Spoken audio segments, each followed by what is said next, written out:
institution with us is Dr. Panjabrao Deshmukh Krishi Vidyapeeth, Akola. This institution was established on 20th October 1969 with its headquarters at Akola. The instructional programs at main campus are spread over in 5 colleges, namely College of Agriculture, College of Agriculture, Engineering and Technology, College of Forestry, College of Horticulture and Postgraduate Institute. At this campus, 4 degree programs, mainly BSc Agriculture, BSc Horticulture, BSc Forestry, BTech Agriculture Engineering, 2 master's degree programs, namely MSc Agriculture, MTech Agriculture Engineering, and doctoral programs in various faculties of agriculture and agriculture engineering are being offered. This institute has a prospective plan to grow into a center of excellence through new initiatives by creating world-class infrastructure, expanding international collaborations, and developing innovative programs. It creates an environment to access to experienced teaching faculty who are well qualified with international exposure to nurture the students to have their creative ability for new innovations through their knowledge partnerships. In collaboration with we have Just Agriculture, the magazine. So Just Agriculture, which is India's largest agri edutech platform with 7 lakh plus readers and 55,000 plus LinkedIn community. It offers a platform to share about the latest agri innovations. Within a span of 2 years, Just Agriculture collaborated with India's most reputed government agriculture institutions like ICRISET, NAARM, NIPHM, MA Manage, IRRI, PGTSAU, MPUAT Udaipur, NAHEP, VNNKV Prabhani, Utkarsh Agribusiness Incubation Center, Dr. PDKV Akola, Dr. RPCAU Pusa, SKUST Kashmir, NIFTM Haryana, and many more private institutions. So, just before beginning the program, I would like to tell you about the conference as well. So, the emerging agriculture trends and innovations imply new technologies and strategies that get more sophisticated with time. The agriculture sector has undergone significant changes over the previous several decades, and new technologies have also expanded in this sector. So, agriculture's recent advancements have made the farming activity more acceptable and comfortable for the farmers. These developments or trends benefit not just the growth of agriculture but also the conditions of farmers. The agenda of this international conference cum winter school training program is to congregate an array of researchers, academicians, plant scientists experts, agriculturists, horticulturists, scientists, botanists, biotechnologists, industrialists, and PhD and postgraduate students to discuss their views and recent findings of research and case studies from around the world in concurrent sessions, as well as providing numerous networking and collaboration opportunities. So, with this background, now I would like to move to the first session for the day. So, the first session, let me invite our guest. Let me invite our guest, Dr. Dr. Syed Ismail sir. So before inviting sir to deliver his talk, I would like to introduce sir to our participants. So dear participants, Dr. Syed Ismail sir is an agriculture, engineering and management professional working in embedded electronics related to agriculture, automobile, automation, process control industry for the last 40 years. Sir holds a PhD in engineering as academic qualification but unparalleled experience with various industries and academics. Sir is actively involved in promoting automation and control systems in Indian agriculture for climate resilience and sustainable farming. Sir is having a vast experience in integrating electronics into multidisciplinary engineering, extensive experience in management of human resources, excellent communication skills, and enjoys mentoring and training of professionals. So, with this experience, sir is holding a current position at Director SIFA Sanpara Systems Private Limited, Bombay, and a consultant at NABARD Consultancy Services, NABCOMS, Mumbai. So, as I already mentioned, sir is currently as an technical director at SIPA Sanpara Private Limited. So, sir is having a technical skills in agriculture, in electronics, and IT sectors as well. Another talking about sir's another achievements, just to name a few, sir has been awarded with a special recognition Apollo Farm Power Awards 2020 by Agriculture Today Group, awarded by the Union Minister of Agriculture Special Recognition Award for exemplary accomplishments and immense contribution to the agriculture mechanization. Also in the year 2020 itself, sir has been awarded by ISAE Fellow Award. With this, I would like to now invite Sir to podium and address our participants. Sir, we are more than happy to have you here today to share your expert advice to all our participants. So it's my humble request that you please join our podium and address our participants, sir. So I welcome you, sir, and over to you, sir. Thank you, Krishi. Welcome, ladies and gentlemen. I think I'm very happy to talk on a very important topic today, uh, which is making rounds for the last 4 or 5 years. That's related to the emerging technologies what we have, and we have been the government as well as private sectors all pushing on the technology in agriculture. I think, as you know, most of the Western countries, the tractors are already full of electronics for the last 30, starting from combine harvesters time to operations. But we cannot compare that with Indian scenario, where we have, you all know, very large number of small farmers. So now the thrust, what has happened is the last few years, for example, 2020, 21, 22, we have investment in agri-tech up to about 1,280 million US dollars in India, Indian agri-tech. That has drastically come down in 22-23 by 45% to around 706 million. So, and frankly, you can review now because you have ChatGPT and you have Google, and you can give the current status of the uh, investment in agri-tech companies in the last few years. Yes, it takes time to stabilize any business, but whether it's the direction is correct or we have made strong one, that is one part topic we are going to see today. I don't know the audience, probably most of them have agriculture background because it's with the PDK joined together, and probably agriculture, and few maybe from other background, IT background, probably also into technology.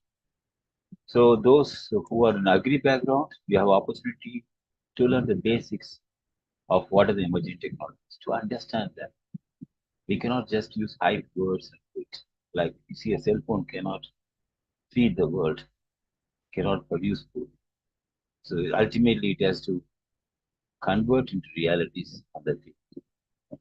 The same way, the IT professionals who doesn't have agriculture, they also can learn what are the opportunities really exist in the agri sector. This is the topic we are going to see.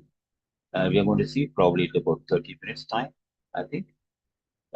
Let me go with the presentation first.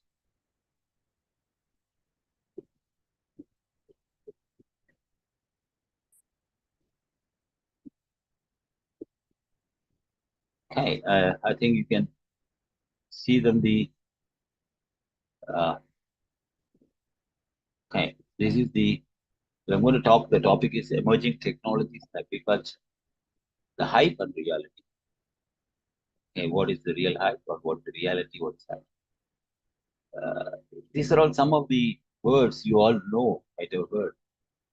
Drones, every day we hear, artificial intelligence, ChatGPT, machine learning, big data, blockchain, Internet of Things, Internet and computer technology, ICT. These are all terminologies Indians we know, but there are many other terminologies which are latest in IT sector, which is probably not yet come to India because it's not popular. So if you see the real words used in the last 2 years are much different, goes focused more towards the application of the artificial intelligence into the IT sector. Now, any of this technology, you have to understand first where you can apply them and what are the limitations where you cannot apply, and what time it takes to develop the technology and use it. And next, also, it depends on what is the effect What is the returns of this technology will come? We have to see the returns are there, how much returns will be there. Sorry, how much returns will be there. Uh, then second one is the whatever technology you want to do with, you have to look at the what are the current challenges. There is a market today available. For example, we can't bring a autonomous car and sell in India overnight. It is not possible. Even though autonomous cars are used in some parts, there was even autonomous tractors. You cannot. First, you will say it's too expensive. Number one, and people will say we have a lot of people who can drive through. Number three, they will say we have very small farms, for example. So we have to look at these two considerations for seeing this. Now let us look at what is the innovation, because everything starts with the innovation, the idea. I think I'll give an example down there. An innovation, for example, is before 15 years, the cell phone operated pumps, irrigation pump. It started 15 years back with the recall. This is actually the farmers had a problem because night time they comes and you have to turn it on, difficult to go to the field. So this was farmers needed, and they had a invention, innovation, not invention. Invention is a new product. Innovation is to solve a current existing system. You already have irrigation pump. You are trying to solve one issue because at night time you get this and you far away from your residence. Now, when you come to innovation, that's what can bring you business. That's innovation. Inventions are very, very, very rare. I mean, that most of the inventions happen accidentally. For example, the electric bulb was not designed by the guy who manufactures candles. Right? It was somebody else completely from out of the domain.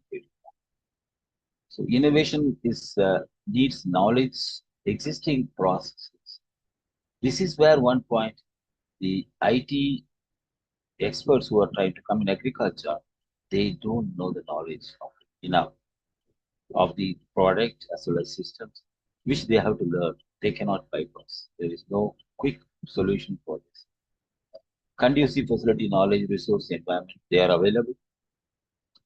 And you have to have sustainable benefits from innovation. You can't just go and see, for example, government subsidy will be applicable and later on it will stabilize. It's no chance. Especially in agriculture, there's no chance of looking for it will be beneficial after 25 years of business. There is no real benefit will come immediately, but you can't run a business. And of course, acceptability of the market. The farmers must be able to afford it and they must accept its required for. Then, of course, scalability of innovation, how much volume you can take. For example, the cell phone operated irrigation pump has been probably produced in several places. Before it started in Pune, if you remember, 10 years back. Now from Coimbatore, everywhere. And they are heavy, effectively used as a system useful. Now, coming to the strategies of any innovation when you want to put it, there are two types. One is push strategy, next is pull strategy. Today, what I see in agriculture sector is the push strategy people try to adopt. That means you go to the farmer and see, you see this technology is good for you, take it. That is the push technology. It is a proactive effort to convince a farmer you need it. You need a weather forecasting, so you buy from the software. So this is the push. Pull is what farmer today what he needs, or let's say in the not only today, probably could be in a few years' time also. What he needs is the pull effect. He wants a system, you give us a I think it's enough articles on push and pull technology for strategies to adopt in marketing as well as manufacturing production is all available in the net. Right? But I think what we see learn from this is agriculture needs, agriculture entrepreneurship needs full strategy because that is the time now full strategy. For example, once you have where the push strategy in agriculture will come, you have already autonomous tractor. Okay, now you come with a different type of additional features to that additional. then it's a push.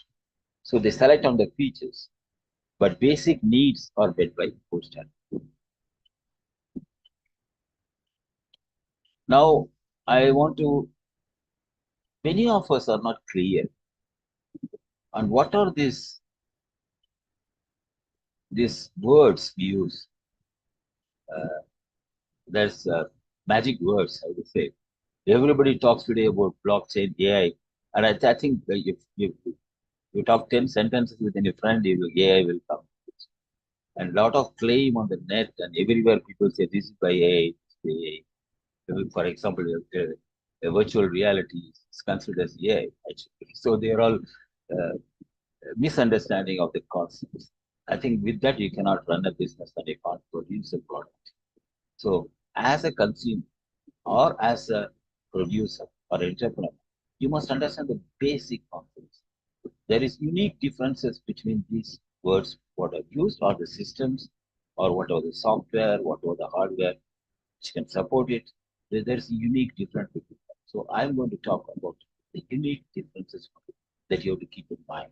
If you don't know already, it will help you. Of course, with that, a lot of things can be added. Future, for example, a blockchain. Blockchain is the word which 3, 4 years back we used to hear it. Today it's reduced. 4, 5 years back, it is a Bitcoin, for example, using blockchain. So it became very popular. Blockchain is used in agriculture, pretty good. Blockchain is actually it connects the computers. It keeps the data in multiple computers. Data is kept in an encrypted form. So if one computer is down, another computer can do. This is simple application. There are many variants of blockchain, but I'm telling you simple in agriculture. So, for example, if you have a distribution system, like for example, I know what is one tractor manufacturer has taken into blockchain because suppose one of the distributor or dealer PC is down, still they can do business. When it comes up, they can do business. So this is the distributed data. Remember in your mind, blockchain is only for those applications can come. It cannot be used, for example, to spray pesticides or something like that. What you call this cannot be applied. This can only with the data to store in different locations simultaneously and security, whatever redundancy. Now we come to another topic: is big data. People talk about big data. I think we all must have some stage if you have studied some computers. You know about relational database, basic management, RDBMs they call. We use data, we have SQL, what somebody might have heard. In your cell phone, you have also a small database, and it just keeping a data, and when you query, it gives the answers to you. So the way to store and the way to retrieve. Now, big data is actually means huge amount of data. Think about a picture taken of a plant. It will have the color information, it will have the leaf color, stem color, and it will have the insects whichever may be there. So huge data, especially when it comes to images or videos. When you take the pictures, there's a huge amount of data. And to retrieve information from this data and to store, these algorithms written there and systems available, they are called big data. So where we can use it when we have images, big images, only for that to store and retrieve significant data quickly way. So there are, if algorithm means a set of rules and programs. So different algorithms written to give. So big data has different library and big backup library, which will assist you handle the huge amount of work. Machine learning. Machine learning is actually people confuse machine learning, AI. So you must understand machine learning. Machine will learn the next step, what you want to do. So it is works on set of rules actually, and optimization based on the rule. For example, you want to weld at that place welding is not proper. After which you take a picture, you move it 5 centimeters right side and weld. So this is, for example, the machine learns from what is happening, what is the next step to do, set of rules. So this machine learning is good. You can use it probably in application of nutrients, where there is you see a picture and you see the crop is not doing well. You want to apply some fertilizer. Yes, you can use it. So you see some photo of the infection of the fish. You see in the machine learning. This can be done as an AI. We'll come back to the AI, what is left on. But we confuse them. But I think as a user, you must be clear on this. There's a lot of data available in the internet, but you should understand internet is not written by professionals only. It's written by a lot of writers, okay, content writers they call. So they have no knowledge of technology, nothing. They pick up from 10, 20 articles and assemble them together. They check the grammatical everything and put it. So you must understand very carefully. Internet contains a lot of content writers items rather than technical data. So you must try to understand them. Then only you'll find which is content writers. And so I think you should do that exercise. Next is IoT. IoT is different sensors can be connected and different valves can be operated, for example. So different actuators and sensors, they are called IoT, Internet of Things. For example, this is very, very useful automatic irrigation system. This again, location guidance systems, robot. You can find out the water level, for example. You can of your well, and so many parameters. IoT comes when you go for polyhouses and all. You can measure the temperature, humidity, all the parameters, different parameters. There are a lot of sensors can be used. So you remember IoT is collection of sensors and actuators, and you can link them and get them information at one place. Now ICT, this is what you see the apps which come one of the ICT or the apps, which means the weather forecasting, everything. They are all ICT. So or you go and check up. You want to purchase something also, a fertilizer or something. You want to sell your produce, all the marketing applications, everything are ICT. They are very important tools. We already have some of them work very well, and but there are some are missing. Data collection missing almost.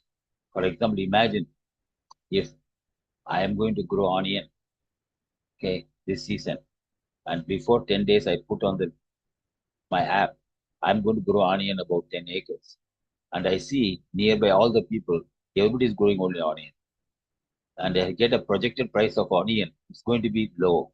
I will not grow. So there is no way we are using the ICT effectively, especially for the planning of seeding stage. We don't have it. This I've been pushing for last 5 years in different forums, but I think that didn't patch around. So very important for any farmer to select onion. You take about almost all the price rise, price fluctuation, then government bans, puts import duty and everything. Proper planning is not there, demand and supply. And farmer is going to seed a particular crop. And today he takes it because it's available in the shop. Okay? Or the neighbor is doing it. So all the people grow onion, price goes low. Then somebody says, I will not grow onion. And somewhere calamity comes also, then suddenly prices go high. Then everybody started growing. This is going on year by year. Watch out, tomato. We have seen everything. This is going on year by year. Last 10 years, the record is going on. Most of the things, and this has to be stopped only by ICT. I think you should think about it, and you also should promote. Now, drones, I will come to picture. This is one of the autonomous aerial data capturing, mainly data capturing and product delivery. Product delivery means you can seed it, you can spray it, whatever may be. It's good for logistics, delivering of the food. For example, look at the hilly areas where you can bring tea or whatever it is there, you can bring all of the stuff to place. There, other countries are using. India not. India, we are going only on spraying spray. We'll come back to that separately. I give one slide on drones to talk about. On only emphasis on spraying, but drones have a lot of other applications, especially in northeast region. You can use it for logistics effectively, where some places cannot get the products out fast. And many places also drones have very effective transport facilities, where you don't have enough roads, especially for fruits and vegetables. Also can be thought of big drones. AI, artificial intelligence. See, this is full of mathematics. If you don't know calculus, mathematics, AI, it's neural networks. We have neurons. You must read about neural networks. So it's a decision-making algorithms on reduction principles. So you look at try with this one, the error, how much is there? then try with another one, error one. That is very fast. So there are different programs or subroutines or algorithms given for each one of the neurons can act on them. So the possibilities are so much like your mind works the same way principle. So, but ultimately what it comes out is a garbage in, garbage out. That don't think AI will change everything. What you put inside only will come out. It cannot create new. Even human intelligence, not everybody is same level of intelligence we have. Like everybody doesn't have same IQ. So it is so don't go around. AI can write letters. Yes, it can write letters because you have been copying, seeing the letters written by so many people. For example, Indians have a certain way of writing. So if I know he's an Indian, I will use those words. And I know when the letter is going to be written as commercial, I will use certain words. So these are all what they call the components that goes in different layers of the AI which goes into the picture. So you can't say tomorrow AI will come and spray properly or plant properly and do it. No, AI doesn't do its programs. You have to look at how it goes through. So this is one of the biggest misconceptions we all have about AI thinking. AI can solve all the problems. Unfortunately, most of the research institutions, our agriculture side, they are not exposed to electronics or IT. So when somebody comes with IT, AI will help. Acha, acha, we will do it. So this is a trend going on. I think we have to watch out carefully. Because ultimately, if the product is not delivered to the farmer and useful to him, you pay. So there you cannot give it. So I think you have to understand this. And many more are there. I just only covered to give an idea.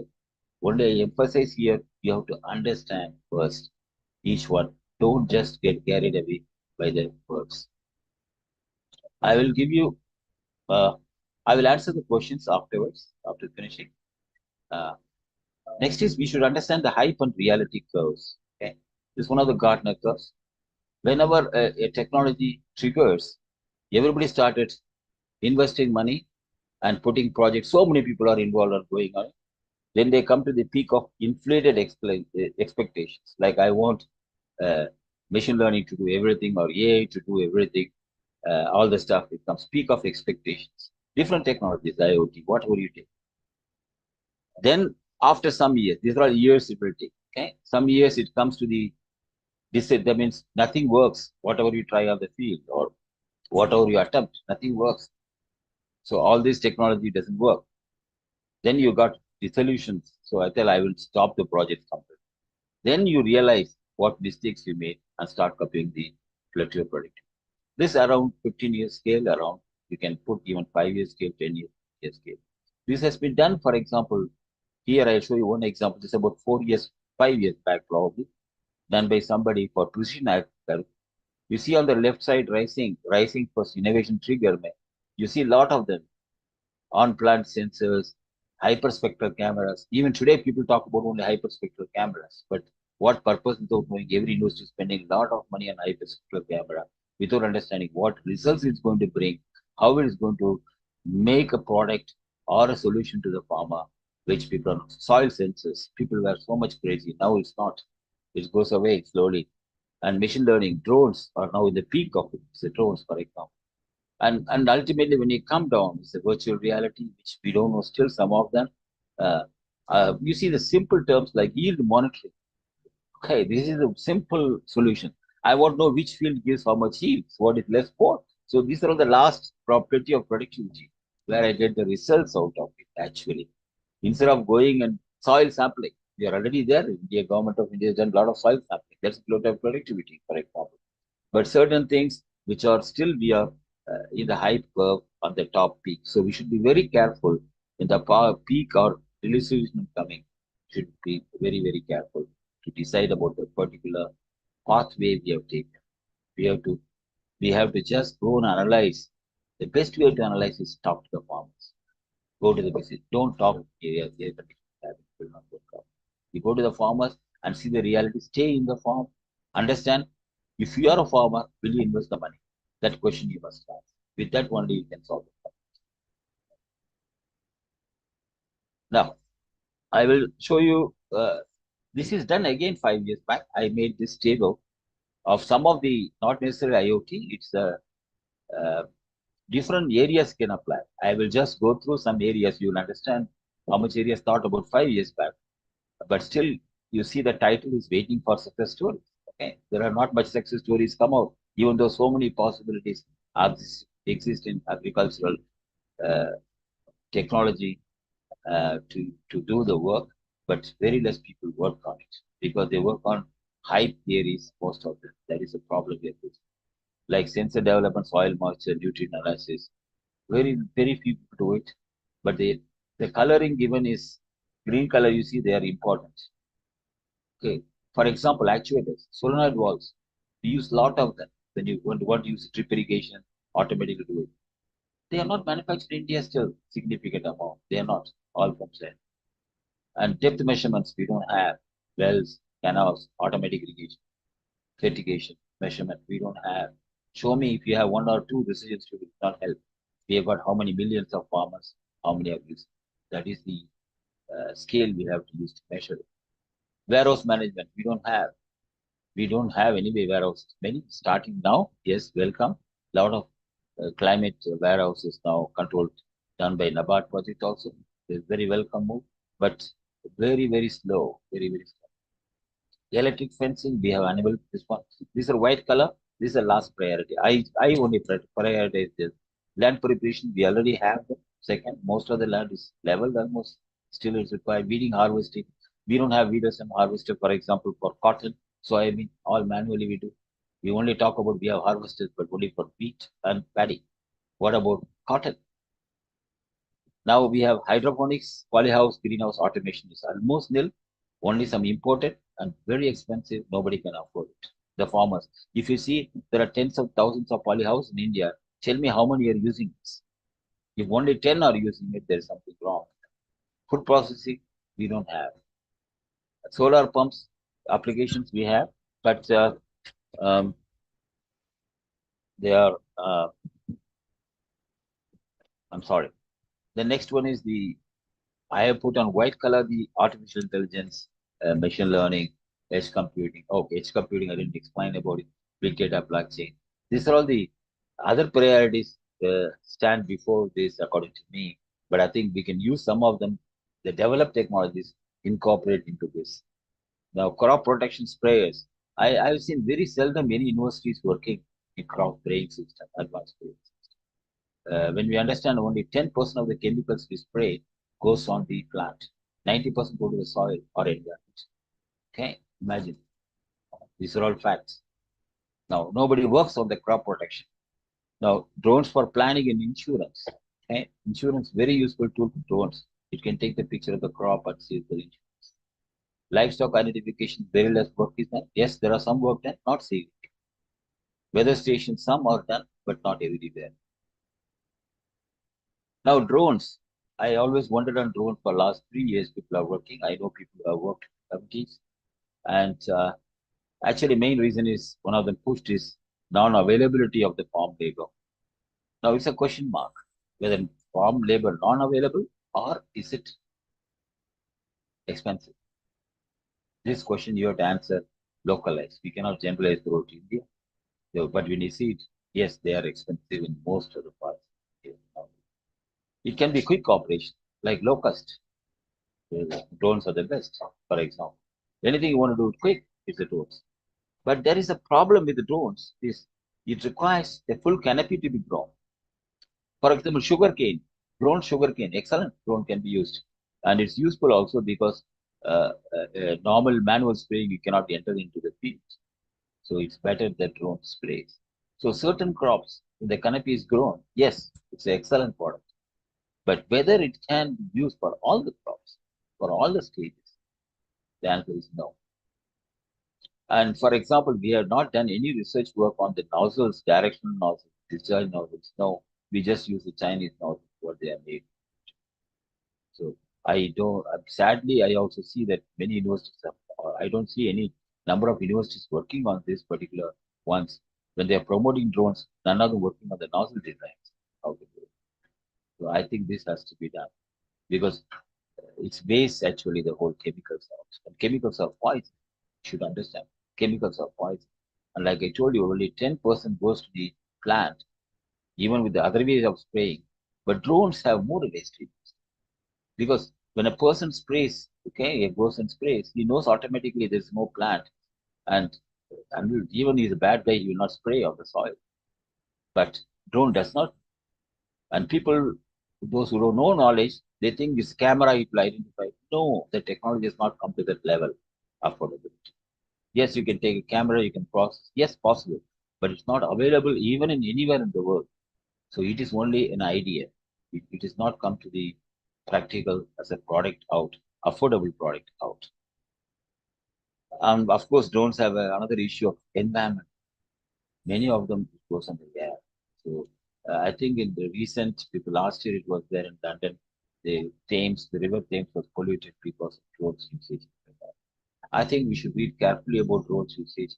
I don't think farmers use it. Only those who have, like sugarcane, I told certain crops where they have a labor problem, they will use it. But it will be difficult for the 80% of the farmers to adopt to it.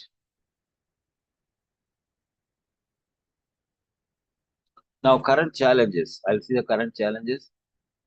So this is where we have to work on it. Okay, this is where your entrepreneurship will come. Less farm income. I don't want to go into detail. You know very well. It's approximately about 2,500 rupees, 3,000 rupees, 3,500 rupees per acre per month. Okay, if you make three crops, maybe 6,500 per acre per month. Okay. And in Punjab, around maybe 4, 5, 6,000 rupees. That's the money he gets, but he doesn't get a rent for his land and he doesn't get anything else. So there's the money total.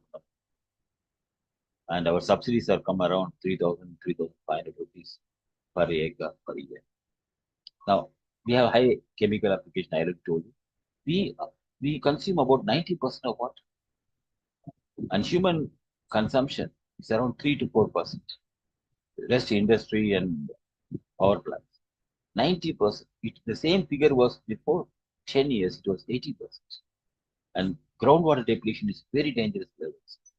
So we overuse water, we have to stop that first. Otherwise, we won't have water. Environmental pollution, agriculture contributes to 17%. But the problem is within a short period of few months. So this can be significantly reduced anyway. Monocropping is a big problem most of the places. Most of big because of that only soil has depleted. So we have to bring multi-cropping. And farmers will go for multi-cropping. There's no technology. For example, wildlife has come and damaged. They call wild boar. For that, they stop the groundnut in Maharashtra. I talked to so many farmers when I travel so much, and I see that they stopped. This is the reason, main reason is groundnut is getting still. They have problem with the wild boar, nilgai, whatever it is. So we have no solution for it right now. Higher population depend on agriculture. Yes, this is one of the questions. 50% in India we have compared to about somewhere about 7% to 10%, or sometimes 14% in developed countries, but all of them 4% also, but 50% is. We can't remove it right now. They're dependent. They are not in the same way. Water usage 90% in India, whereas 35% in USA, and around 45 to 50% uh, in China. So why we waste water? If I ask some scientists, they say no, groundwater is good because it works as a filter. It's unfortunate that people uh, don't understand this severity of what they're talking without data, the information about what is happening around. Insufficient advisory, as I told you about, not only applicable to onion and tomato, but almost all the products. We don't have. And of course, when we understand we are a very vast country, large country, but we have technology now. We are digital. Why don't use the cell phones for the farmers to enter directly what is growing, what he can select before growing? Why he cannot do it? And give them projection, how much is the demand required? Let it be erroneous, 20% erroneous, 10% erroneous, no problem. But start it so we can, then your so-called AI and all will help you afterwards once you have enough data to make it optimize the values to it. So I think we should start on the insufficient storage and logistics. Yes. One of the biggest problem in Indo-Gangetic plains, you've got good roads done by Mandis, but you don't have it throughout India. Maharashtra, the roads are not good, no connectivity. So this is a problem of horticulture, crops, all of them are becoming expensive, and nutrients is not available to be. So that's how we have the problem with nutrient deficiency problem, main problem of the reach. Now, why this sudden thrust on technology has come? What we are doing? Farmers' income too less. We are looking for out-of-box solution. Doesn't happen. In agriculture, out-of-box solution doesn't happen because of the natural process. IT sector you should watch also very carefully is saturated manufacturing banking service. I'm not talking against here technology. I will work with technology. I'm telling a caution to you before putting a foot, think twice and look for pull-based technology change. That will help. More population agriculture and yet non-available cheap labor. So you go for automation. Then researchers not having farming reality. This is one of the reasons some research they say, Acha hai, AI will take a project, will take a role project, because they have no knowledge of it. Government control agriculture market, yes, that unfortunately has to be continued. I have no comments on it, but I think this is one of the reasons why they play with import-export policies and all, because to control the prices, the common man price good price. So that is a government job anyway. And of course, we have lack of farm mechanization and less resource hungry farming, like control environment agriculture. Okay, now we made some mistakes. I will take another 2 minutes. We made some mistakes, for example, polyhouses near Hyderabad at 52 degrees Celsius, they are waste. Problem was copying one technology worked somewhere in Himachal to everywhere else. Same polyhouses in Kerala, you have high humidity, so pests will increase more. So they don't effectively work unless you take a lot of precautions of uh, control, the temperature, humidity control, and they are not available, sustainable. They are not sustainable available. Okay, for example, if you talk about even the irrigation system, field irrigation system, automation you want to do it, it will cost you around somewhere about 3 lakhs per acre. And farmers are looking for 25,000 to 30,000. Okay, this is a figure I'm giving. There's a challenge, but I think can be done. Potential avenues, automated water fertigation system, you should go for it. They are not existing. Don't listen to others. Go to the field and see, ask farmers. I've seen farmers throughout the India, people are like they're lifting water from river and bringing to the village. Whole night they have to be there to switch the drips. But they cannot pay the 3 lakhs rupees to take up for an automated system.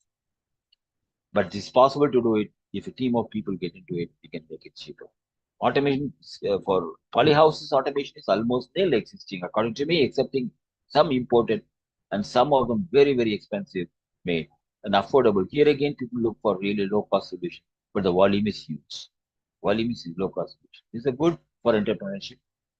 And climate control storage system. Yes, these are, see, there are two type of storage system, climate control. One is really you want to cool it down, or another one is natural ventilation plus a little bit of uh, climate control. Like for example, onions. We have wastage up to 40% of onion storage. Recently, I have opportunity to little bit assist in onion storage, and I'm saying 40% is the wastage we have in onion storage. We can reduce to 25%. It's excellent. But the whole research done is very less research in onion storage, for example, done. For example, the research says 0 to 2 degrees, and you have to keep at somewhere about 40 degrees, 40 RH or something. But I think the energy cost will be very high. You can't say. So it has to come to the alternative system. Ultimately, research much oriented at the result, the cost of energy, everything cost. Researchers cannot ignore the cost is important factor. They can't. They cannot say, I'm only researcher, I'm a scientist, as though they are coming from heaven. No, it's not true. They are going to eat the same food when they go home. So I think it's very important to see they know about the costing factor and how it can be made right now or 10 years down the line maximum. We cannot go. Weeding harvesting tools are not there at all.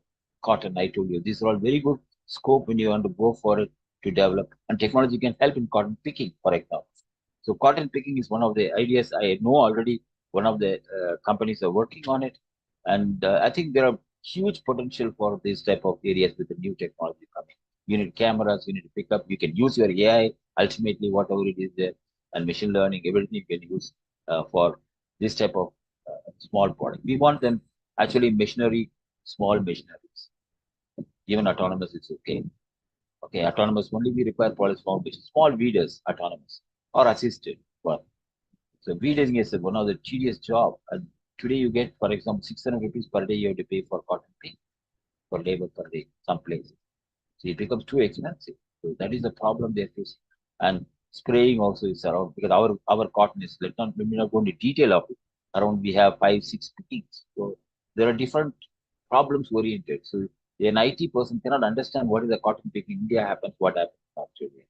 So for example, so I think we have to study, if you're an IT person, study that both system and then find out a solution which Indian farmers can adopt because your business machinery, there's no machinery for horticultural crops, trees.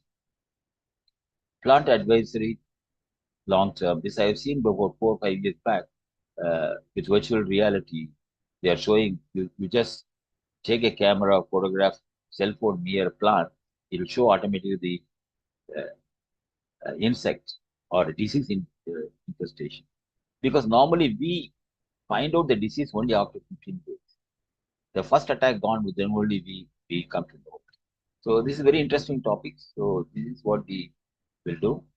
And I think the sustainable it must be intensification, sustainable agriculture. I will call it agriculture mechanism, farm mechanization, complete farm automation and electronics. That's where your technology will come into picture.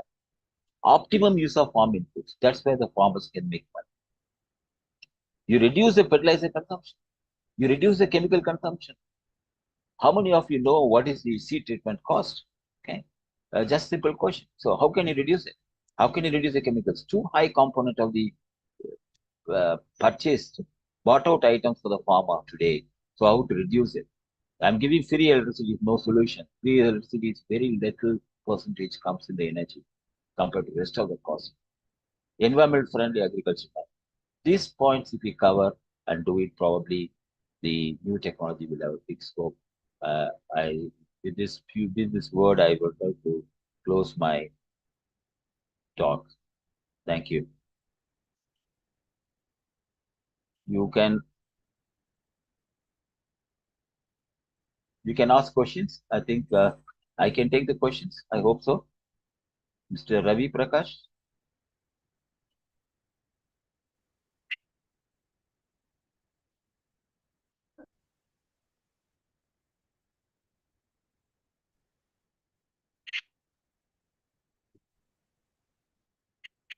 Audible.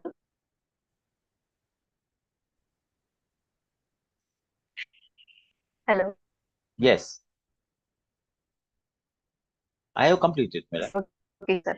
If for questions, So anybody has questions, I would like to answer. actually, I was listening to and stable. So Your voice sir, is breaking. Your voice thank is you for breaking. such a wonderful session. Definitely, okay. Just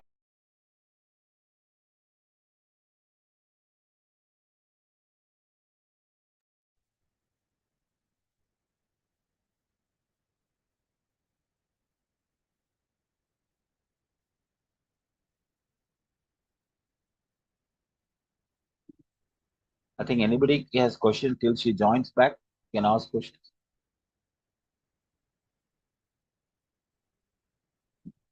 am I audible now? Your voice is breaking.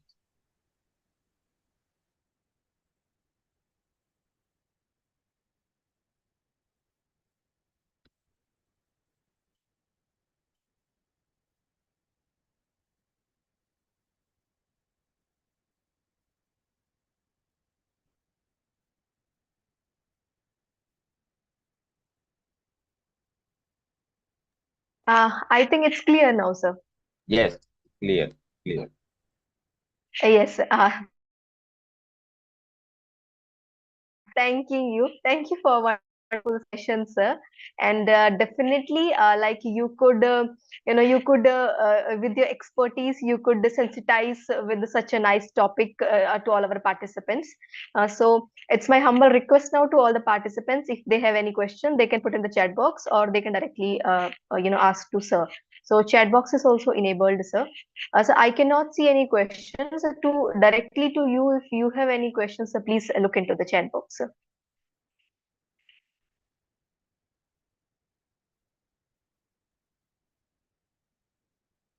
Yeah, two participants raised their hands as well. Okay.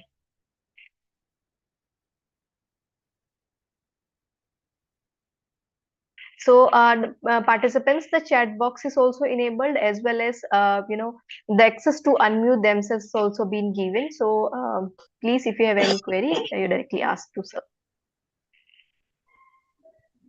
Sir, good evening, sir. Sir, is audible? Sir, good evening, sir. Yes, sir, please unmute yourself, sir. You're mute. You are at mute, sir. Yes, go ahead, please. Sir, good evening, sir. Yes, good evening. Go ahead. Yeah, myself, Dr. Sandeep Kumar from Tamil Nadu. Yes. Yeah, so, sorry, your excellent presentation, sir. Very useful to me. So, my question is, so, one side is very high production for vegetable and other things, sir. So, is not getting for correct price for marketing. So I need your suggestion for how to storage for the vegetable production.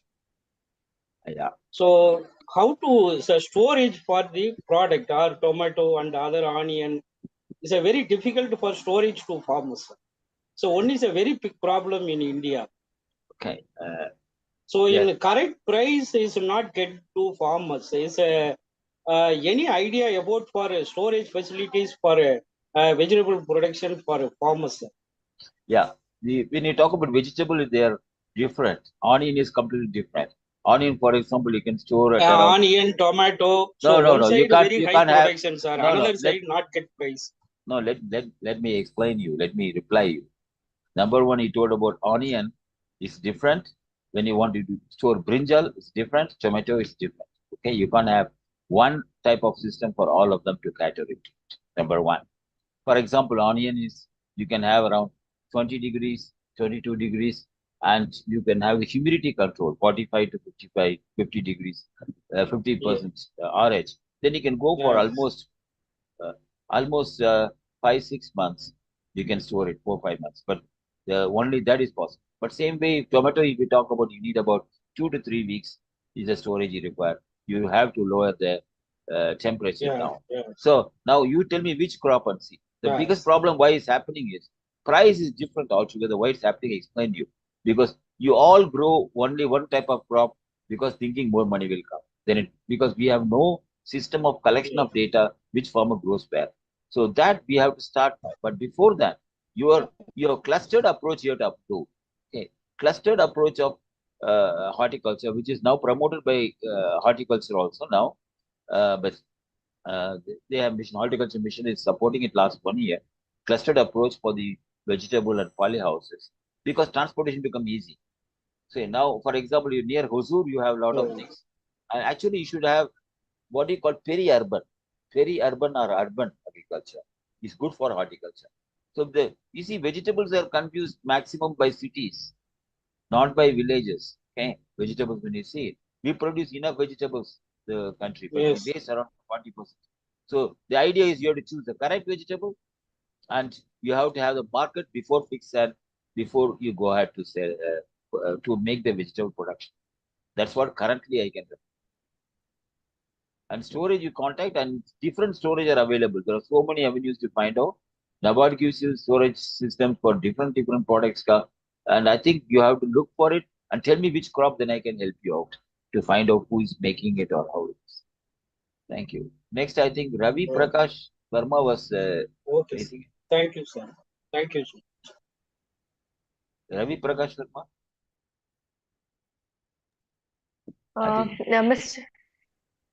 Mr. Ravi Prakash Verma, are you trying to ask something? Sir, I have one question in the chat box. Yeah. So, sir, actually, there is a question which is like, sir, there are so many products nowadays in the market. Like when we are doing post-harvest management and post-harvest technology, we are operating. So there are so many products in the market. For a, same one kind of commodity, also we can have multiple products for the same commodity. So, sir, and for every commodity, there will be a different USP, unique selling price, actually, sir. Yeah. So what makes an product unique, sir? What do you think, sir? What are the criteria which make a product unique and can stand out from the market, sir? So what do you suggest, sir? No, see, USP is not unique selling price, it's unique selling proposition. Okay, that's called Yeah, USP. yeah, yeah, yes. Okay. Now, USP is actually that's what makes you to buy things. For example, you go to the same barber. Okay, when you go to, there are so many barbers, you go to the same barber, you go to the same place, you buy the milk from the same vendor because he has some USP. Maybe he's nice to you, kind to you, like. So your product actually is a marketing. See, marketing and sales are two different areas. You must study them. Marketing is different than sales. So marketing is the one who advertises everything and comes out in a big way or large audience. Sales is something you make it one to one, almost a small group or one to one. So I think there are different techniques available in marketing and sales. I cannot explain them all simple line, but I think agriculture produce needs a good packaging, and good quality maintenance.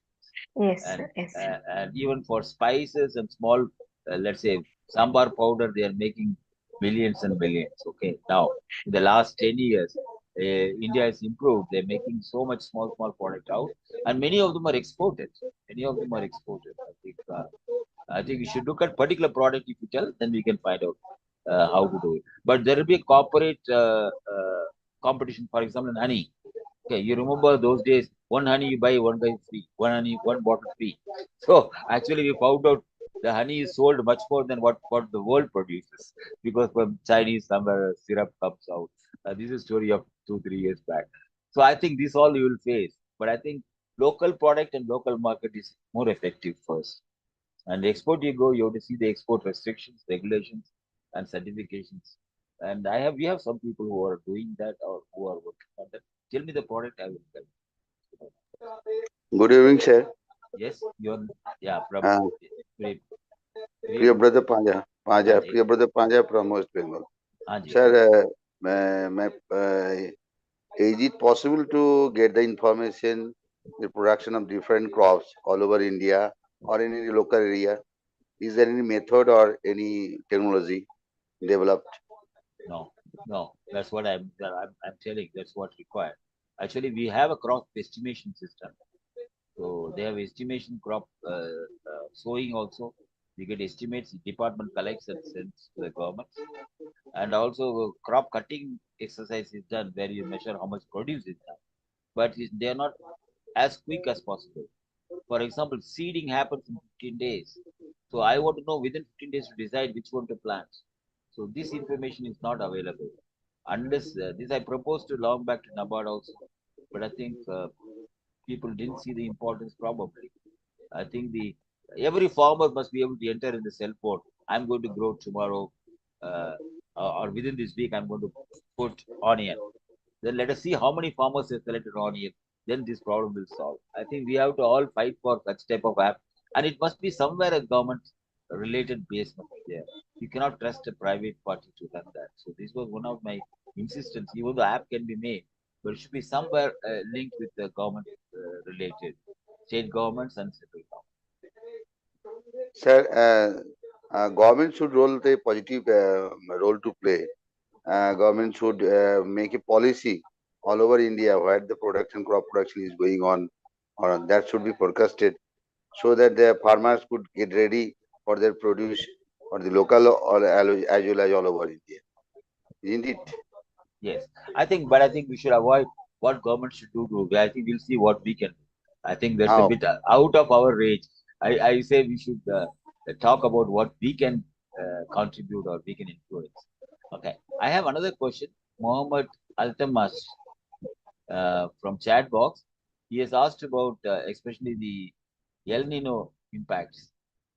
Okay, in precision agriculture weather forecasting models, the El Nino effect. This is for the disrupted rainfall. Actually, this is the forecasting as well as the Geoinformatics has very much advanced now, very much advanced. Uh, like El Nino, all this from statistics only. Most of the data come from statistics. We get weather information, not every village, but quite not sufficient, I would say. Starting point. We have some weather information coming from parts of India, but not all. We would love to have a very informed level because you should understand the climate changes probably 1.5 kilometers to 2-3 kilometers radius. Okay, that's a local climate. That's what decides your soil and what crop you're going to grow. So you will find some places like when you know the Karpan, sodic soils belt, Maharashtra, you will find just another 3 kilometers. The farmer is saying this, is no more salinity is there, okay, and he can grow the normal crops, whereas here he cannot. So around 3 kilometers radius, we have the probably we can bring to the site. But I think this depends on the uh, well advanced. I think they are available only on the so many sites that they're giving you.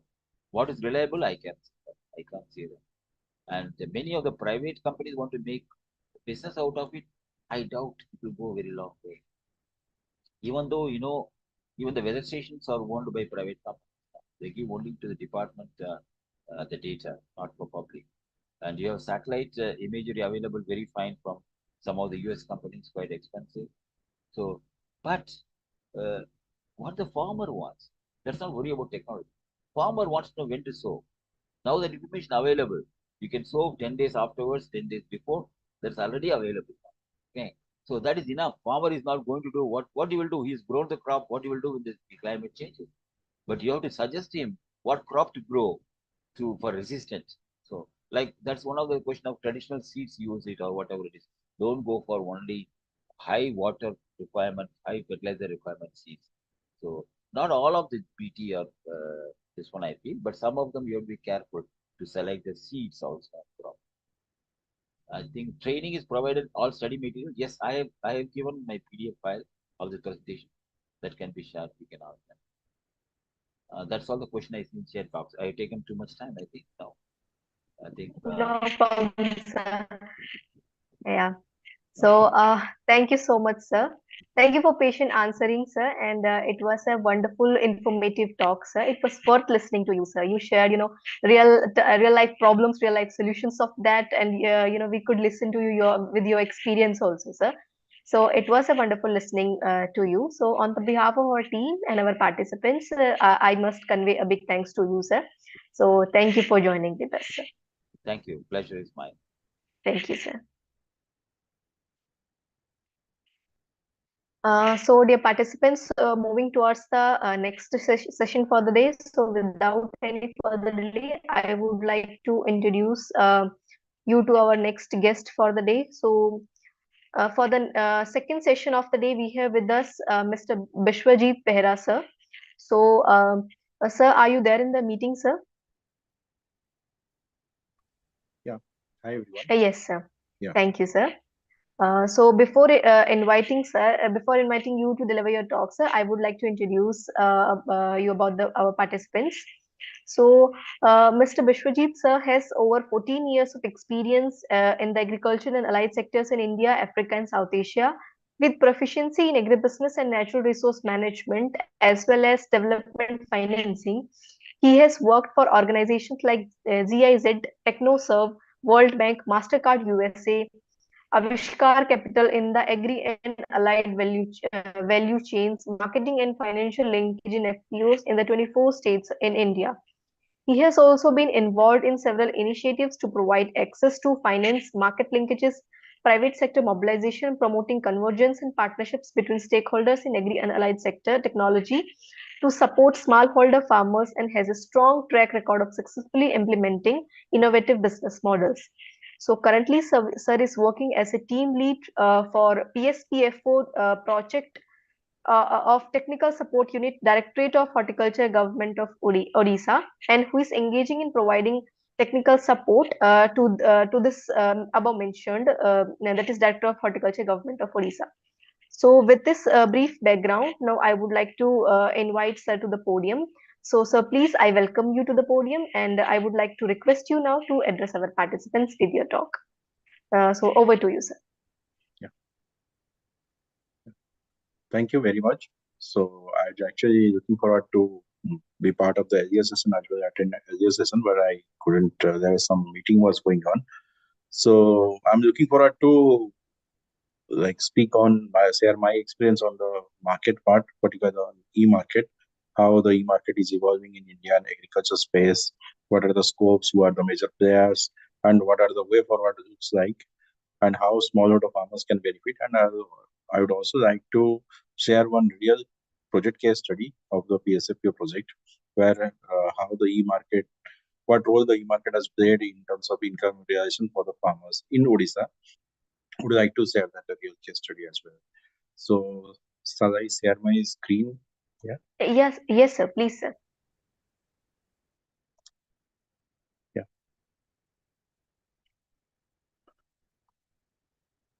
yes.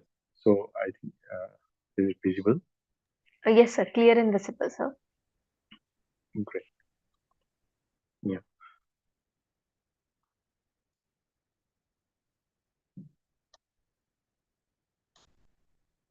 yeah. So, when we talk about the market, so it's basically a market always exists between buyer and a seller. So, there are many intermediaries like you can say middlemen. There are various facilitating agencies, NGOs, poppies, CPPOs, various agencies, government departments. Everybody uh, so they appears to be part of the market, but in the end if we dissect the market, or technically the market is always between a buyer and a seller. The price fixation happens between a buyer and seller. The decision to whether to supply the goods or receive the goods, that always happens between the buyer and seller. So market is always between two parties. The other people are just present in the ecosystem. They play their role. uh, when you talk about the agriculture market, so I think that is the most concerning topic when you ask any farmer in any state. So they always, the major challenge they say is always like the markets. But again, there are few factors which are there which actually dominates the market. So before I start this topic, I must say the real challenge in terms of marketing any agriculture produce, or in terms of some like getting a better value of any agriculture produce, uh, is not just finding a buyer. It's not just getting a good buyer. It's just about strengthening, streamlining your supply chain. A strong aggregation can fetch you better income as quality controlled produces, or desired quantity can fetch you better income, and your market anomalies can be sorted out in that regard. But that is the traditional market concept we are discussing. But when it comes to e-market, so what are the differences? What are the challenges are there when even if we have like marketplaces, mandis, we have local markets, we have terminal markets, we have big buyers who are procuring directly from the farmers through agents. The major problems, if I categorize, one is the price fluctuation, which is not in hand of small and marginal farmers. We have limited access to markets. A small farmer can at least sell their, like they can sell their produce within like certain radius. Lack of market information, um, which translates to um, lower price realization for the farmers. The decision, lack of information affects the decision to sell their produce in the right time or not, right price or not, right place or not. And the transport and logistic challenges. I was part of the last few minutes of the previous session where I think some participants asked this question: how we are going to store the agriculture, the horticulture produces. So, and what are the transportation and logistic challenges? So, these are the challenges which are there, and these challenges are predominantly exist in physical markets. So e-market, when you talk about the e-market, where it is like electronic market, or e-commerce platforms where the farmer can sell their produce, if he has information, or he or she has information at her hand, like through any mobile or any platform, it increases the option for the farmers to sell the produce. And when we say increase the options, means it increases the choices the farmers to offer, get a better price, choice the farmers to supply a fresh the crops in a fresh uh, very fresh state, which can further increases the prices. So the e-market actually shortens the supply chain. And the role of e-market is like it provides an increased access to buyers across geographies. It provides the information, real-time based information, which further removes the information asymmetry, uh, better and real-time price discovery. So you get to know, as a small farmer, you get to know what will the price of your produce at the market in different market. You have access to that, and also it has reduced the transaction cost and increased transparency due to digitizations. So everything you can see on your portal, you can see on your mobile, or there are many apps out there where you can see the trading terms and conditions, which will definitely help you or help the small farmers in getting better income or better price realization for their sale of produce. But when we talk about the e-market for the farmers, so where we stand, so we have everybody. I suppose everybody is from the agriculture background and they understand the agriculture to the real well extent. So we have SFSC where ENAM is there from the government of India, Electronics National Agriculture Market. Apart from that, we have, when you talk about e-market, if we categorize them, there are value chain based players, there are agencies who are working on the marketing case, there are agencies who are digitizing the entire value chain so that the market linkages can be established. Other than that, we have NCDX, if you can say, an agri-commodity exchange, which offers market, which brings the market for to trade in agriculture products. So we have ONDC network, Open Network for Digital Commerce, who develops an open e-commerce platform. So we have if we talk about the agriculture startup, there is a study by one of the big four consulting companies that Indian agriculture market is going to touch almost 25 billion US dollar turnover by 2025. So is a huge market, and it is growing up nowadays. I think the past 2 to 3 years, especially I would say even if during the COVID time, the digitization, increased digitization among the FPOs in the agriculture sector has given a boost to these agriculture startups who are actively working on the e-commerce platforms, or they are working in the e-market space. So the right side, the list you can see, there are 15 agri-tech startups who are actually now disrupting the Indian market.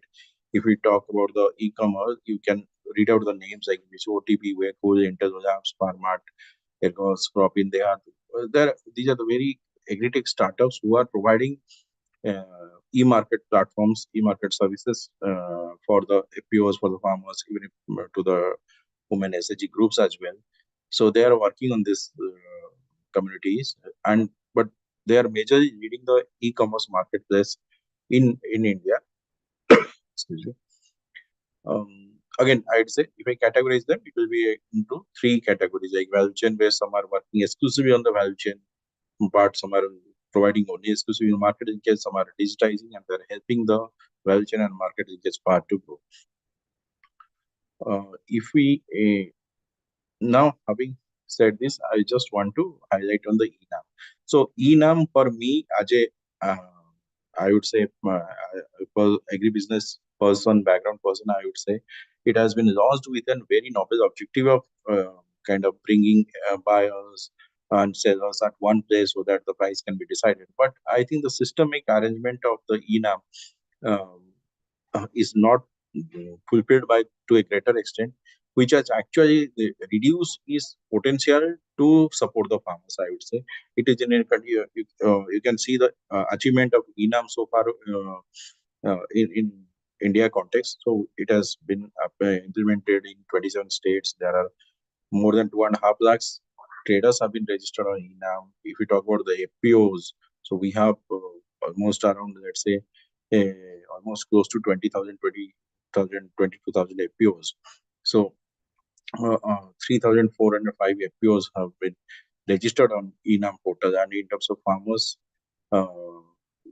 so we have this number is in front of you. We have still many, like the numbers is not that great who have been registered on ENAM portal.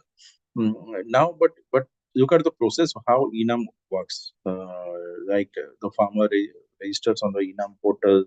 So once the farmers this goods or the stock arrives at Enam facility where it is there. So then the real assaying starts, and when the assaying starts, the quality specifications have been generated and say online process as uh, process starts. So where the online trading happens, the options are visible to the buyers, so they can see the quality specifications of the produce, and the bid management bid starts. So they provide bids for the commodities they are looking for, and once the um, bid is successful, so then it goes and the payment online payment happens, and the followed by the gate exit from the farmer. So this is how the Enam are designed to operate. But having said this, uh, the ground level reality is like suggests that, or the recommends that it could have been much better where the noble objective of having integrating Enam, bringing Enam to increase the e-marketplace would have been much better if Enam would have been implemented or to the need of the farmers. I can give you one example. For example, in some state, so huge chili production happens in one or two districts. So huge chili production happens. But when we talk about the Enam, the facility of Enam is 60 kilometers away from that chili production cluster. So it gives a really creates a difficult chance for the FPOs or the farmers to make use of the assaying facilities which are available at the Enam facility. So it may be a very good infrastructure available at the Enam site, but the distance or the transportation cost causes real trouble or real setback for these FPOs to use that Enam facility. So that is why the demand and supply, or the requirement or need and the facility which is there, that creates a mismatch for these farmers, and the facility is not being utilized at its full potential. So I think when we roll out such kind of policies, or it should be need based, it should be linked to the clusters. I think in my previous session, so sir also mentioned one thing. So in agriculture right now, the market focuses on the better market or the successful marketing is depends on the how your production system is there. If it is a cluster based production, that's very easier. You have marketable surplus. You have uh, like if you have a marketable surplus, you can easily have that storage provisions ready near to the cluster site, or even if not ready, you can take a lease and do that, because you know your transaction cost, your transportation cost from the production site to the storage will be very less, because you are getting the surplus at one place. So if the cluster-based production really helps you to reduce your transaction costs, and that's how I think the Enam installation or the availability of Enam facilities should be in synchronization with the production clusters, not just because like the offices, RMC office or APMC offices are located in some place and we have the Enam at that place. So if we work that way, so I think the real potential of Enam will be very difficult to realize. The other challenges for the e-market in Enam is that uh, the availability of the information. Again, many states they have this uh, still a possible challenge where they don't have intra-state trading licenses. So that, like for example, I'm talking about Odisha. The farmer or FPOs of Odisha, they are not even if they say they produce on Enam, but traders from outside they cannot participate in the Enam auction. So that again restricts the scope for the farmers of Odisha to get the best price from the Enam through Enam trade. But again, there will be NCDX and ONDC. I think you must be knowing, or NCDX we all know is a National Commodity Derivative Exchange, and ONDC open net source network enabling buyers and sellers to onboard to the network. It's a kind of a again electronic platform where we it helps the FPOs to sell their produce online by giving farmers greater uh, revenues. So if the FPOs need to onboard to the ONDC network, and they can able to sell. I want to highlight some of the private sector players who are leading this e-marketplace, who are actively working with this FPOs or the farmers, and what is their business model looks like, and how farmers are getting benefited. So many of you know me, Ninja Card. So their business model is to they are connecting farmers with the retailers. So Ninja Card facilitates the entire business processes where there are collection centers where the producer from the farmers gets collected, and they have a sorting grading facility. They call it a fulfillment center. From there, the distribution it goes to the distribution centers, and then it goes to the retailers. So mm, what are the benefit? The benefit for the farmers is like that they get that 15% higher income because the entire model works in the demand-based harvesting systems. And for the customer, it is low price. They get fresh doorstep delivery, best quality and hygiene. So that's how the Ninja Card business model works. I think Ninja Card has been evolved as a real good service provider in e-market space. Where Delhi, they claim that Delhi volume is like 1,000 plus metric tons of vegetables and fruits they have been able to sell in 7 major cities across 17,000 retailers: Bangalore, Chennai, Hyderabad, Ahmedabad, Pune, Mumbai, Delhi. They have been serving, and they claim that the business model supplies to the from farmer to retailer. It takes 12 hours for this supply of fresh vegetables, fruits, and vegetables. So now moving to the other interesting business model, Grow Farm, which is like the app. You can download it. You can see the OTP app. So you just look at the timing which they claim.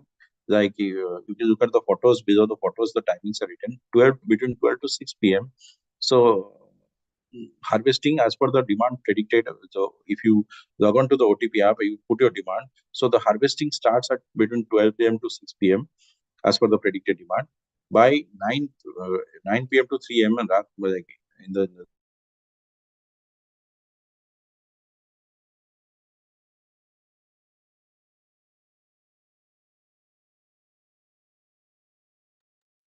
yeah Yes, sir.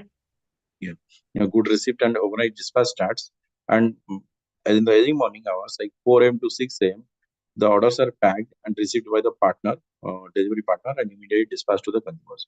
So by morning 5 o'clock, when the consumer or like people like us, we get up in the morning, we get fresh and safe and hygienic produces. So it's again like said, you see the entire supply chain cycle. Uh, like we starts from 12 p.m. and by 5 a.m. when you get up from the bed, you will get fresh vegetables. So that's how the Grow Farm works, and it has been getting like becoming very popular. So the way they have positioned that fresh, it picked directly from the farmers. So like 10,000 plus customers they have developed, with more than 20,000 plus farmers supported, and almost 1 crore orders they have received. So it's a very short cycle. So that's the see that is how the e-market, like uh, you see the distance, like the food gets harvested and then it reaches to the consumer through just a mobile app by overnight. So that's the efficiency of the e-market. So this business model which have been evolved and is growing. Coming to Dehat has been, I think, actively working in many states. Many of you have already have experience of be part of Dehat's programs. So Dehat facilitate everything. I think this is one of the business models where they facilitate the entire supply chain, starting from the farm, providing farmer to the best quality of inputs and to like wherever the outputs are there, and to sell that outputs, and also in the entire process, if farmer needs any kind of working capital, so they provide that uh, finance as well. They provide that necessary working capital to the farmers. So from pre-production, production, post-harvest management, and marketing or sale of the produce. So the entire cycle they have has been working, and the entire thing is been controlled by through their digital uh, agri app, where they have like 50 lakh farmers have been registered, and they have been operating this model through. They have centers around 9,000 plus centers are there, and the one of the good thing I would say in modern this they have business model is that uh, if you have a volume, if you have a marketable surplus, so they have really some good solid buyers. Of course, they take their commissions, no, so that can be denied. They they are working on a business model, so they take their permissions. But having said that, they have good. There are commodities. For example, in my experience, I have seen for like a commodity like maize, commodity like lemongrass oil, commodity like red chili or even mango. So the price which has been received by these FPOs through they have support has been really encouraging. It's like almost 15 to 20% higher than the like market price or the best price available in the market.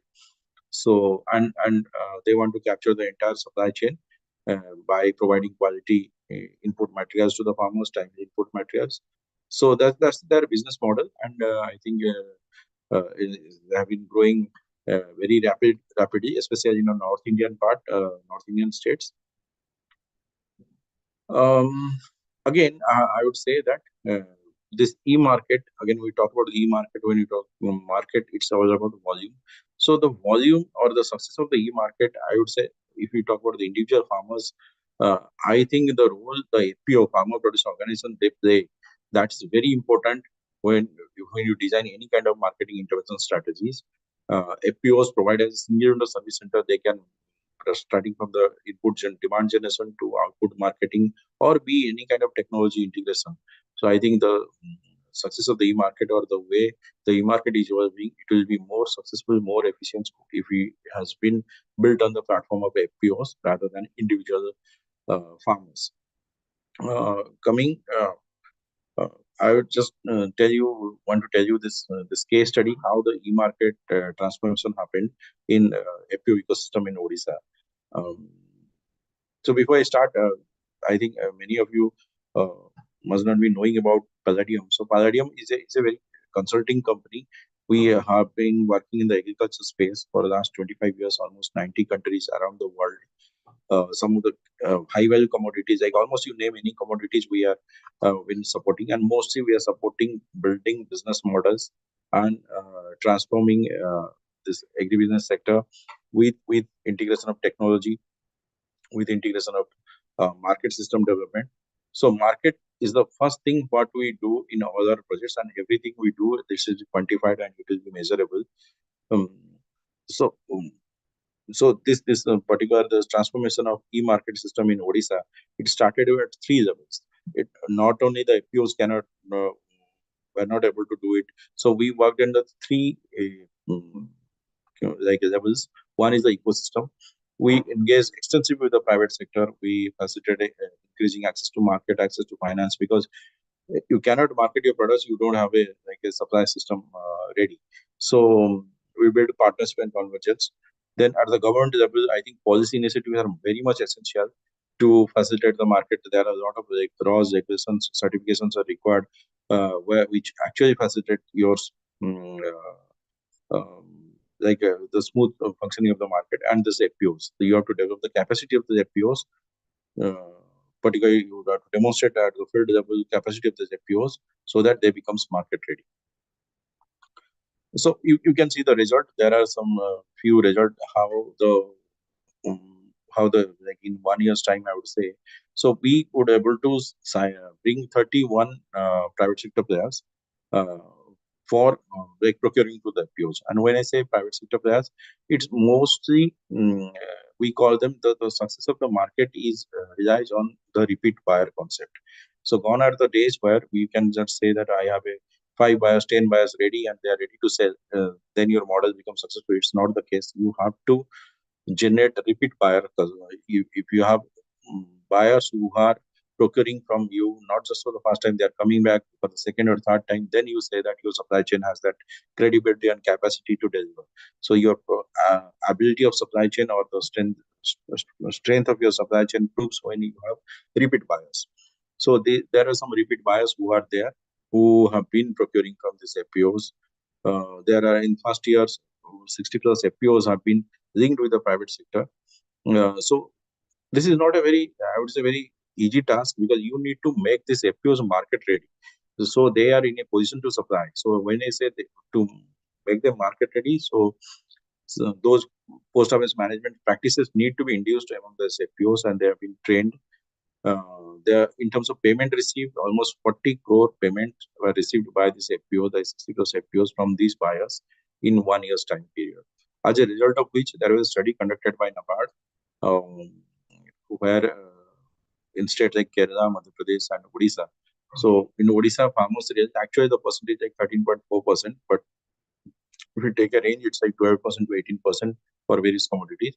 That is the increased price realization by these farmers of the FPOs because they sold their produces to the market. And Odisha becoming the one of the state where we are starting linking this price-based vegetables to European Union and Dubai, particularly ginger, turmeric, and fresh vegetables. So this is the output we received through connecting these farmers on the market platform. In Enam in Odisha was very in a dormant condition. Let me admit it very honestly. When we started the project, there was 178 FPOs were registered, and only I think 50% of the FPOs were only really trading on the Enam platform. There are our first work is to sensitize this FPOs, sensitize the RMCs, the Enam officials, how the FPOs can be mapped with the RMCs. So that resulted. We are now standing.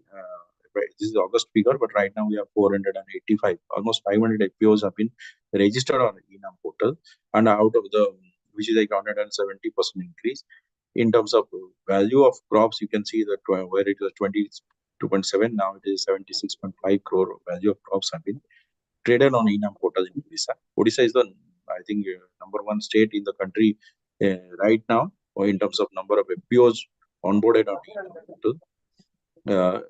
There are increase of number of farmers also who are FPO members who are registered. So there is significant increase of 70%.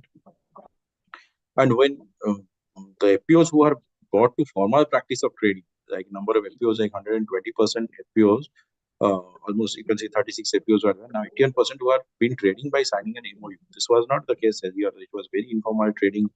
There are a lot of disputes were happening when it comes to payment, like receipt of goods or payment realization. But signing a formal MOU with buyers, that actually helped these FPOs to go with a formal trading process. So this is the story of FPO, if we can say, how the state has been evolving. It has been first state in a number of FPOs registered, second state in the country after Karnataka, which is coming up with a center of excellence for these FPOs. And in the center of excellence, I put this slide here because the center of excellence is going to bring agri-tech startups, going to bring innovations in market system development for these FPOs. So this will be work focusing on the market rather than normal capacity building approach, where I think many players are there, but this will be focusing on the market system development, and they will strengthen these FPOs to become market ready. So this is how it is. One of the significant achievement is that considering this program's growth, government of Odisha, when it was in 2020, the total fund allocation for this FPOs was very negligible. I can say almost zero. But in 2 years' time, almost 1,200 crores of Indian rupees, you can say 100 and almost 50 million, 150.7 million US dollar has been provisioned by these FPOs has been provisioned by the government of Odisha for these FPOs, and mostly they are into strengthening FPOs on the market front of view. There are 11 schemes were launched. 11 schemes were launched for these FPOs, and when we started, there was no schemes. So there are policy boosters required, as I said in the previous slide. So there are a lot of policy initiative by the government to support the FPO in the market fund. It's not, it cannot be achieved by all alone. So FPOs need to come forward, and the policy environment actually is provided that conducive ecosystem for these FPOs to grow and attain the success. I would not say it's success; it's just a platform has been set. There are a lot of things to be like coming up. I think there are a lot of planning, a lot of things have involved. But I think the target what we are looking for to like 50 million investment from the private sector in terms of creating infrastructure, PHM facilities, and strengthening the market systems. And out of which we are looking for out of 1,000 FPOs, at least 50% of the FPOs, 500 FPOs should be engaged on the e-commerce platforms and through Enam or any market platforms. We have developed an fpodisha.nic.in, exclusive portal for these FPOs, and that will be integrating a unified market portal. So the government is coming up with a unified market portal where it like we have this Amazon or Flipkart. So we have a portal where all the digital market or e-market service providers like be it Dehat, be it Samunati, be it Crow Farm, be it Cropin, anyone who is working on the markets, they can plug in their portal on the Government of Odisha portal, and the farmer and FPOs, they have options to choose. They have options to select where they are getting better prices, and it will be kind of open source. So they just need to register and they can choose for their commodity what are the deals are there in there and where they can get better prices. So that is something which is coming up, and we are actually looking for a private sector engagement. So the government is very wide open to strengthen the e-market space in Odisha for these FPOs, and we are really looking forward to take it forward in the coming days. So I think that's all from my side from the e-market space. Any questions, would be happy to answer.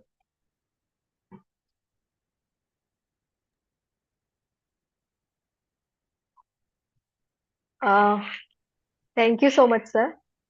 Thank you so much for having a wonderful talk with our participants. It was it was a new topic for everybody. Maybe not new for everybody, but it was a topic which which is worth discussing about. So we are very much grateful to you to put this topic into our students' domain and discuss about this. So now it's my request to all the participants, if they have any question or query, they can put in the chat box or they can directly ask to sir. So I'm just enabling the chat box as well as I'm giving the access to unmute. So participants, if you have any question, please ask.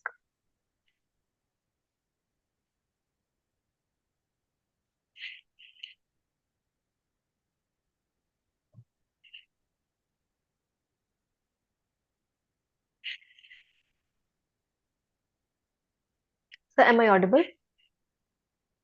Yeah, I can hear you. Yeah, okay, sir. Okay, sir. So dear participants, if you have any question, please put in the chat box to me or to sir or to the common platform, or you can directly unmute yourself and ask also.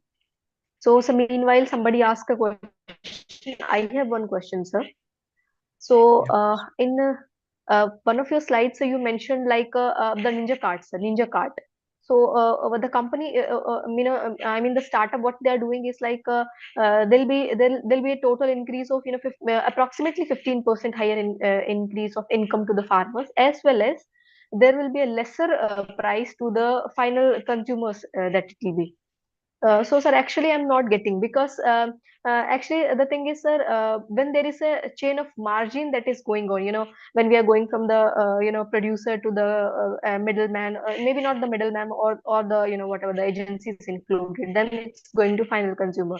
So there's a chain of 5%, maybe 2%, some percentage of increase in the price and increase in the margin that's going on, sir. So, how it's justified, sir? Like, can you just explain it little more, sir? Yeah, so I think the strength of the business model lies with the shorter the transportation or the transition. So the farmers, when they sell their produce to a middleman, so the price what they realize, so it's a two different. We should not compare what the farmers are getting and what the consumers are paying. So these are two different terms. Consumers are paying to the retailers because the retailers may be realizing that produces through a large or uh, supply chain, so that Yes, sir. reduces the consumer's price, because if they are getting fresh vegetables and you know, just before the consumer, the retailer is there. If the retailer cost to the retailer is less, so there is a chance for the consumer to get purchase it at a very lesser prices. But Yes, if you sir. look at the farmers level, so the since the even you there are 2-3 middlemen. So we talk about agriculture goods, it travels from the village middleman to local market, or then to secondary market or terminal market or through the retailers. So the number of players reduced, and that commission actually passes to the farmers. Ninja Cat works on Okay. that principle. So in that case, the Okay. farmer who used to sell to the next villageable trader, so the price what he gets or she gets, that is comparatively 15% higher than what Ninja Cat pays to the farmers. So it's a two different things. Okay, sir. We should not look into like farmers if receiving higher price and consumer receiving paying at a lower price. But still, if you reduce the middlemen, I think still the prices and for both the ends are economically benefits here. Right? Okay, sir. Sir, one more question I have, sir, in the chat box that I'm reading. Sir, actually, there is it was actually, I think last year there were three farm laws, sir, that was, declared by the government of India. So that were, taken back. That is the another story. But sir, one of the farm laws said there will be a contract, not contract farming exactly. That means, farmers can directly sell their products to the end consumers, or maybe like whatever their consumers are. So that way it can be done. So what do you think, sir? These kind of institutions that like Ninja Cart or some other institutions, they are working in that particular direction. Is this the way, sir? Yeah, I think going forward, so the laws, I think that will be the future. But since in India right now, the agriculture market seems need to be strengthened, need to be streamlined, and that's how. So there are a lot of inefficiencies out there, and these startups, the business models which I uh, just presented a couple of them. So they are working to reduce those inefficiencies. But and in the long run, if you look Okay. at this, once the farmers are empowered, so I think once the contract farming kind of models existed, so I think it itself it's a business model. So you no need for Ninja Card to be a part of a contract farming model. So if you look at Yes. this potato contract farming model. So it's between directly between the corporate and the farmers or the FPOs. So it's I don't think hardly there is any space for companies like Ninja Card to be part of contract farming. So I think the right now the business model of these startups are reducing the market inefficiency, or I say increasing the market efficiencies. So they are working on that principle. So there are business models are there. So there are, I say, the transport related, or the price realization related, or the fresh quality related issues are there in the supply chain. So they are addressing it, and that's the business model stands there. So going forward, I think if you have Okay. this infrastructure ready, like in a EV market, how the once the charging systems are ready, I think most of us will switch into EV. So that's Yes, how. sir. Yeah. Yes, sir. Thank you so much for answering, sir. It was a very well answered, sir. Any other participant, if you have any question, please put in the chat box, or you can unmute yourself and ask to sir. So, sir, we'll just wait for another 2-3 minutes so that if somebody wants to ask something, they can ask, sir. Sure.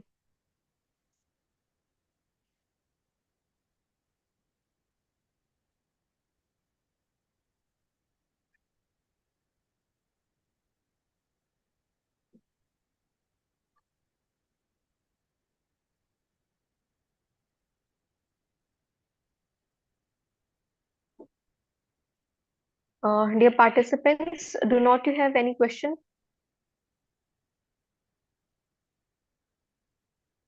Um, I think, sir, if there are no more questions, then shall we call it a day, sir? Sure, sir. Thank you. And Yeah. then I think I can share the PPT if there are any follow-up things are there. You just said. Yes, sir. Please, sir. Happy Yes, to sir. answer the question at any Yes. time. Thank you. Yes. Thank you so much for joining with us, sir. On the behalf of our team and our participants, once again, I would like to convey thanks to you. And it was a wonderful session listening to you, sir. So thank you so much for joining with us, sir. Sure. Thank you. Thank you. Sir. Thank you, sir.